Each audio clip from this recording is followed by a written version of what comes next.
에베소서는 에베소 지역의 이방 그리스도인들에게 보낸 회람 서신입니다. 바울은 이방 그리스도인들이 하나님의 위대한 구원의 경륜을 깊이 이해하길 바랐습니다.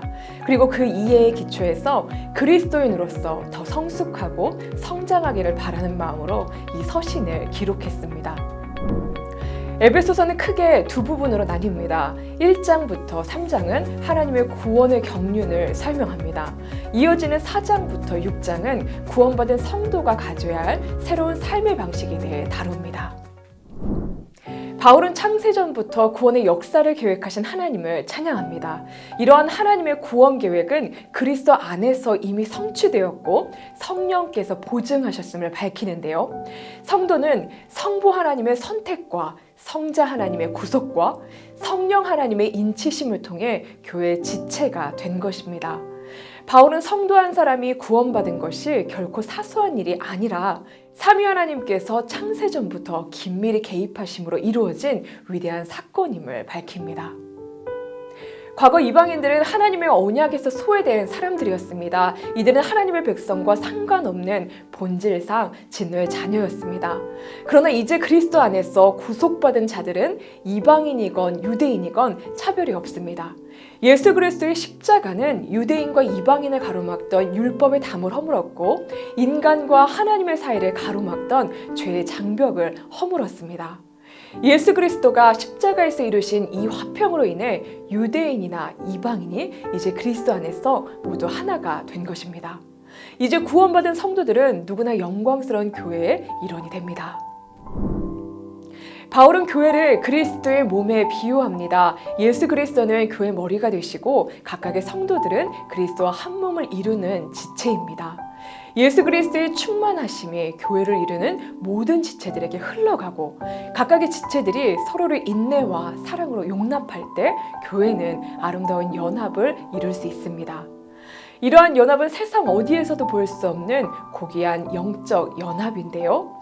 각 지체들이 자신이 받은 은사대로 다른 이들을 돕고 섬길 때 그리스도의 몸된 교회는 성숙해집니다. 그리고 이러한 성장을 통해 그리스도 안에서 만유를 통일하시려는 하나님의 목적이 실현됩니다.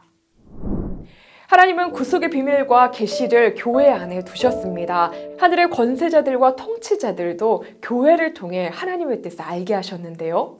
따라서 교회가 복음을 전하지 않으면 세상은 암흑과 죽음으로 내몰리게 됩니다.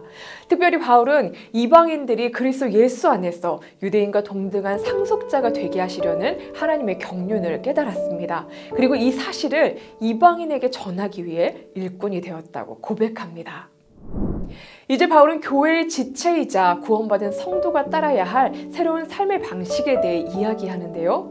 이러한 변화는 하나님의 구원 경륜을 깨닫는 데서 오는 감격에서 시작합니다. 하나님을 따라 새롭게 지음받았음을 깨닫고 하나님을 본받는 자가 되려는 것입니다. 무엇보다 성도는 서로 사랑으로 연합하여 주께서 하나 되게 하신 것을 힘써 지켜야 합니다. 비록 성도들 각각 다양한 은사를 받았을지라도 서로 조화를 이루며 그리스도의 한 몸을 이루어가야 하는데요. 이를 위해 주님께 하듯 피차 복종하는 삶의 방식이 필요합니다.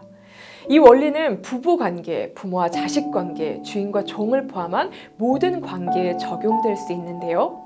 예를 들어 아내는 교회가 주께 하든 남편에게 복종해야 합니다. 주께서 교회의 머리이신 것처럼 남편이 아내의 머리이기 때문입니다. 하지만 이것은 남녀의 우열이나 주종관계를 염두에 둔 권면은 아닙니다. 하나님이 주신 질서를 따라 남편의 권위를 존중하고 주님께 하듯 사랑으로 복종하라는 뜻입니다. 남편은 아내에게 순종을 요구하기 전에 주께서 교회를 위해 자신을 내어주신 것처럼 아내를 아낌없이 사랑해야 합니다. 자기 몸을 아끼고 보호하듯이 아내가 주 앞에 거룩하고 흠없는 신부로 설 수 있도록 영적 필요를 살피며 신앙의 조력자가 되어야 하는 겁니다. 남편은 아내에게 복종을 요구할 권한은 없습니다. 오직 사랑의 의무만 있을 뿐입니다. 마지막으로 바울은 성도들이 영적 전쟁의 직면에 있음을 가르쳐 줍니다.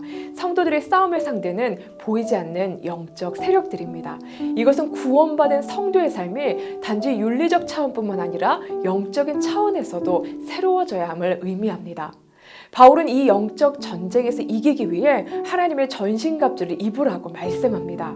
진리의 허리띠, 의의 호심경, 평안의 복음을 전할 신발, 믿음의 방패, 구원의 투구, 성령의 검으로 무장하라는 것입니다.